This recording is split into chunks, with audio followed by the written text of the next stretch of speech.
పాపాలని పెంచుంటా, దేవుని దెబ్బల్ని పెంచుంటానేమో. ఆలోచించారా ఎప్పుడైనా? నేనిలా ఉన్నాని దేవునికి అంగీకారంగా ఉందా లేదా? నేనిలా జరిగిస్తున్నాను దేవునికి అంగీకారంగా ఉందా లేదా అని గుర్తుపెట్టుకోండి. నీ జీవితం ఈ లోకంలో ఏమున్నదో కేవలం దేవుని మహిమపరచడానికి మాత్రమే. అండ్ మీరు ఫాస్టింగ్ ఎందుకు చేయాలో తెలుసా? For repentance. ఒక పాపం నుంచి విడుదల కావాలంటే మీరు ఫాస్టింగ్ చేయాలి. సెకండ్, మీకు వీలైతే నోట్ చేసుకోండి, లేకపోతే గుర్తుపెట్టుకోండి. ఫస్ట్ మీరెందుకు ఫాస్టింగ్ చేయాలంటే రిపెంటెన్స్. Fast with repentance. మీకు విడుదలను దయచేసే దేవుడు. Second one, stop useless words. మీరు ఫాస్టింగ్ చేసే టైంలో ఊరికే ముచ్చట్లు పెట్టుకోకండి. నా ఫ్రెండ్ వచ్చాడు నేను ముచ్చట్లు పెట్టుకుంటా, నా రిలేటివ్స్ వచ్చారు నేను ముచ్చట్లు పెట్టుకుంటాను. Stop all that. మీకు ఫాస్టింగ్ ప్రేయర్స్ ఎందుకు వర్క్ అవటం లేదంటే మీరు ఊరికే ముచ్చట్లు పెట్టుకుంటున్నారేమో.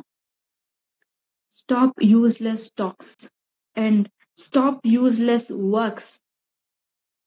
ఏ దానికి పనికి రావు ఆ పనులు. ఆ పనులే పెట్టుకుంటాం మనం. మీరు ఫాస్టింగ్ ఉన్నప్పుడు బయటకు వెళ్ళడం అంత అవసరమా? మీరు ఫాస్టింగ్ ఉన్నప్పుడు వీళ్ళతో గొడవ పెట్టుకోవడం అంత అవసరమా? లేదు కదా. ప్రేమతో మాట్లాడించండి, ప్రేమతో పలకరించండి. దేవుడు అద్భుత కార్యాలు చేయడం చెప్పాడా? లేదు కదా. Be according to God. దేవుడు ఎలా జీవించాడో అలా జీవించండి. దేవుడు ఎవరైనా దూషించాడా? లేదు. అందరినీ ప్రేమించాడు దేవుడు. దేవుణ్ణి ఇంకా దూషించారు అందరూ. మనం అలా అయిపోతున్నాం ఈరోజు. Fourth, stop useless activities. Useless activities it comes under works only. ఇది యూజ్లెస్ యాక్టివిటీస్ అంటే దేవుడి పని చేయొద్దంటే అదే చేస్తాం. ఫాస్టింగ్ ఉండంటే ఉండం. Stop all this and stop giving space for Satan. సాతాన్కి స్పేస్ ఇవ్వడం స్టాప్ చేయండి. ఏదో మీరు అడగొచ్చు నన్ను, సిస్టర్ సాతానుడు ఎలా వస్తాడు? క్రైస్తవులం అండి, మనకు తెలవాలి సాతానుడు ఎలా వస్తాడు. ఫ్రెండ్స్, ఫ్యామిలీస్, రిలేటివ్స్, కొన్నిసార్లు గర్ల్ ఫ్రెండ్, బాయ్ ఫ్రెండ్ అలా కూడా వస్తాడు. సో జాగ్రత్త. And sixth one, stop fighting. Stop fighting అంటే ఇక్కడ చాలా మీనింగ్స్ వస్తాయి. ఎవరైనా మిమ్మల్ని టెంప్ట్ చేయొచ్చు, ఎవరికైనా మీ మీద కోపం రావచ్చు. కోపం చూపించకండి. ఎవరైనా మీకు ఒక మంచి దాన్ని చెప్పించినా కూడా సాతానుడు ఏం చేస్తాడు, ఇది నీకు కరెక్ట్ కాదు, మీ గొడవపడు, కోపం చూపించని టెంప్ట్ చేస్తాడు సాతానుడు. So be away from all this fights. And seventh one, self control. చాలా మందికి సెల్ఫ్ కంట్రోల్ అనేది ఉండదు. నేను ఇక్కడికి వెళ్ళాలంటే వెళ్ళాలంతే. ఇంకా నేను ఇది కొనాలంటే కొనాలంతే. నేను ఈ ఫుడ్ ని తినాలంటే తినాలి. అది మనకి హానికరంగా ఉందో, లేకపోతే మీలో, లేకపోతే అది మనల్ని స్పాయిల్ చేస్తుందో అనేది ఏం ఉండదు. నేను ఇక్కడికి వెళ్ళాలంటే వెళ్ళాలంతే ఇంకా.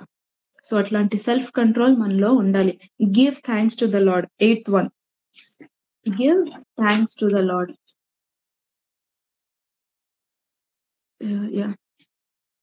So give thanks to the Lord. Ninth one, call out his name loud. మొరపెట్టండి, అరవండి, పర్లేదు.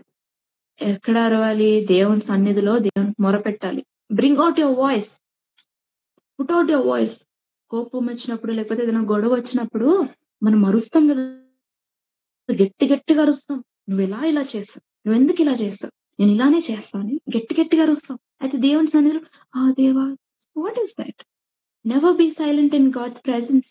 హన్నా ఎలా ప్రార్థించండి, నువ్వు ఇస్తావా లేదా? మొరపెట్టింది, గట్టిగా అరిచింది, నాకు కుమారుడు నీవు అని గట్టిగా అరిచింది. దేవుడు ఇచ్చాడు కదా, ఏం చేసింది?